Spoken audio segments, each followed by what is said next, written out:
எங்கள் வன்னிய மக்கள். சீதையை ராவணன் கடத்தி சென்ற பிறகு சீதை களங்கமற்றவன் என்று நிரூபிக்க ராமர் அக்னியில் இறங்கி செய்கிறார். சீதை இறங்கி குற்றமற்றவன் என்பதை நிரூபிக்கிறார்.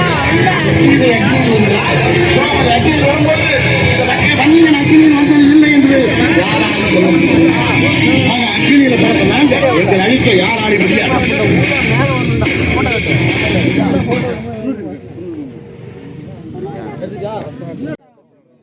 மண்ணுக்குள்ள பதிஞ்சு போன வீரக்கல்.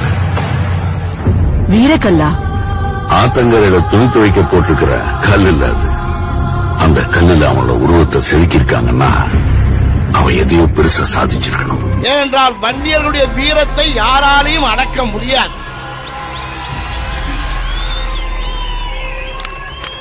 அடங்கி வாழ்